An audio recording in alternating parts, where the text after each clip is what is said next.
In 1942, Frances found herself without any job offers for the first time in years. She was unemployed, and no studios or directors wanted to hire her because of her reputation. On top of that, on June 12th, her husband, Leaf, divorces her and gets married to another actress on the same day. Yeah, petty, but whatever. He knew what he was doing. A few months later, it's October of 1942, she's driving home late at night. There are a few different accounts about what happens next. But what we do know is that a police officer pulls her over and comes up to her car. I guess Frances was driving with her headlights on in an area that was called a dimout zone. So in an area called a dimout zone, you weren't supposed to be driving with your headlights on. It was common during World War II because of potential air raids. It was a thing. So they wanted you to just drive in the dark, I guess. Long story short, she gets arrested. The police officer said that Frances didn't have her license on her. But many people believe Frances was actually arrested because maybe she gave the officer attitude. We don't know. We weren't there. Now, she's released about 8 hours later, but obviously she's a famous actress, so the story makes it all over the tabloids. She was Lindsay before Lindsay. This leads to Paramount canceling her contract, essentially firing Frances. So now Frances is just out of luck completely. And at this time, if you did not have a studio contract, it basically meant your career was over. After a few rocky months, she's hired on a movie called No Escape. But she only completed a single day of filming because on January 13th, 1943, I guess Frances gets into a fight with the hairdresser. Well, it depends. Was the hairdresser doing a bad job? Maybe the hairdresser did a really bad job. We don't know. But either way, not that I'm trying to victim blame or anything, it's just we don't know. But either way, Frances is upset and she storms off set and goes back to the hotel that she's living in now. She starts drinking at the bar with some friends. She's getting really loose. Allegedly, she takes off her sweater and she smashes a mirror in the bar. She's pissed. She's had a rough day. After that, she goes back to her room and she knocks out. Then, knock, knock. Hello, it's the police. It's about 3 a.m. and they are here to arrest her. I mean, technically the reason for the arrest should be because she smashed the mirror and whatnot, but they said that they're arresting her because Frances had never paid off the fines from her first arrest, the one that I just mentioned. But Frances claims that they never told her why she was being arrested, which is why she didn't pay originally. The next morning, Frances goes before a judge. She was allegedly not allowed to see a lawyer. In court, Frances tries to reason with the judge and asks him, have you ever had a broken heart? And the judge ignores her and asks if Frances is an alcoholic. And Frances says, quote, I put liquor in my milk, I put liquor in my coffee, and in my orange juice. What do you want me to do? Starve to death? I mean, yeah. What do you want her to do? Starve to death? I mean, if that makes her an alcoholic, then I don't know. Well, for not paying her fines, Frances gets sentenced to 180 days in jail. She asks to use the telephone, and the judge says no. So Frances throws a bottle of ink off the desk towards the judge. When the police try to restrain her, she gets into even more of a fight. She's taken back to jail, and she's charged now with assault. Court declares her mentally incompetent, meaning that they believe she cannot take care of herself. It was at this point that Frances lost all control she had over her life. And this leads to what we would call today a conservatorship.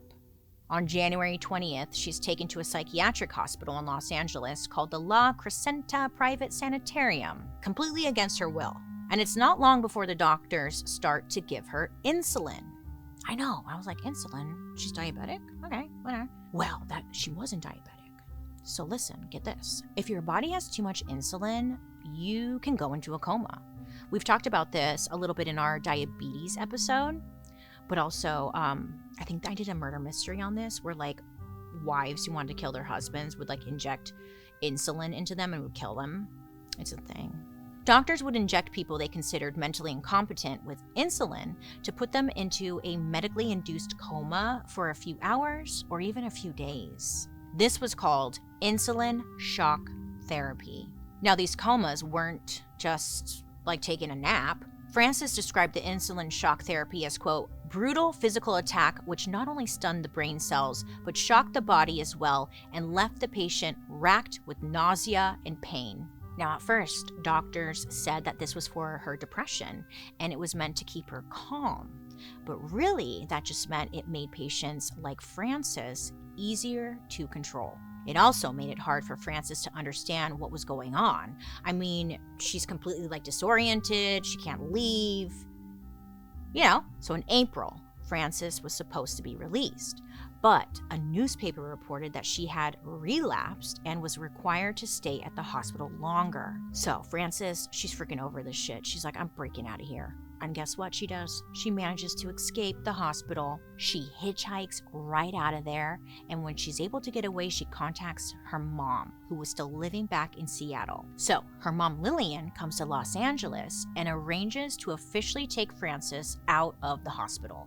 Now, in order to do this, the courts have to make Lillian, her mom, her legal guardian. Even though, at this point, Francis is 30 years old. Today, this is what the courts would essentially call a conservatorship. It's the same thing, but the official name has just changed over time. Nowadays in California, people under the age of 18 are assigned guardians versus people over the age of 18 are assigned conservatorships.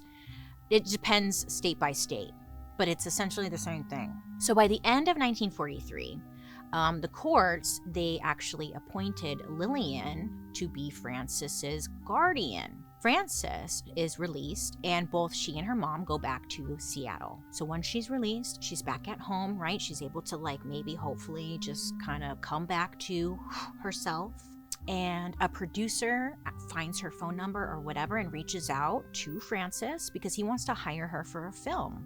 A film, you say? Well, guess what? She's like, I'm actually not interested. Click, and turns them down. Now, when Lillian, her mom, finds out, oh, she's pissed off. She is pissed the fuck off. She files a complaint saying that Francis is insane for turning down work and for wanting to get out of Hollywood. Lillian took note that her daughter, Frances, she was acting a little strange. She would go for long walks and then run back into the house saying someone was following her. She would play the piano or the radio really, really loud and say this was to, quote, drown out the voices of fear, end quote. I feel that.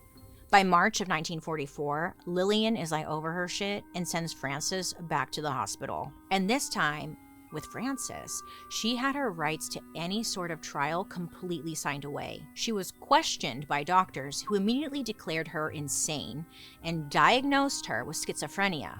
Back then, people didn't talk about anxiety or depression or freaking stress, really. If you were a woman and you were having any type of feelings, they would call you hysterical, unstable, schizophrenic, a woman, and then they would just lock you up. So a judge ordered Francis to be committed to a new psych ward. This one was called the Western Washington State Hospital for the Insane at Stellacum. It was said here, Francis received electroshock therapy. Oh, so scary. Electroshock therapy is a medical treatment where electric currents are sent through the brain, which would trigger essentially a controlled seizure. And they would do this because it was a treatment for mental illnesses, for depression and schizophrenia or whatever they were dealing with. They would just blast the brain. And apparently electroshock is just as horrible as it sounds. It's super painful. It was common for patients to break bones and even have intense memory loss. On top of this, Francis was also given something called hydrotherapy. Now this was where people were forced to sit in bathtubs of ice water for hours. I know. Because I know a lot of you like to do, what's it called? Cold plunge, where I've done it like once or twice, where you jump into cold water or whatever, but you just do it for maybe like 1 to 2 minutes. Well, she was doing it for hours. Yeah, you try doing it for hours. After a few months, the doctors reported that Frances's behavior was improving. She was allegedly less erratic and more calm. But here's the funny part. It's not funny, but like in her own autobiography, Frances said that she was putting on an act so she could finally get released, and it worked. She's like, yeah, I'm great. I can name all 50 states. Alaska, Alabama, Arkansas, Florida. Just kidding. Good for her. But her freedom sadly didn't last long. Her mom was so annoyed that Frances wouldn't go back to acting.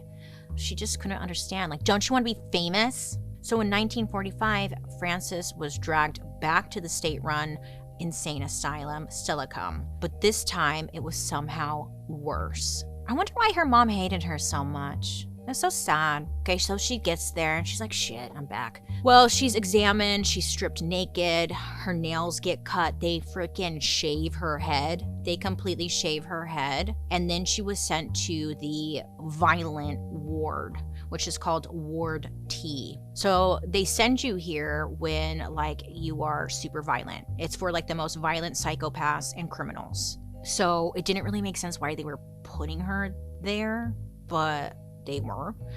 In these rooms, there was like no ventilation, no windows. It was dark. People would be chained up by their wrists and ankles and just left completely alone, as if that's going to fix your problems. Any kind of disobedience would result in shock therapy. Worst of all, on top of all of this, there were rumors that the guards would allow soldiers from the nearby army base to come in and rape the patients.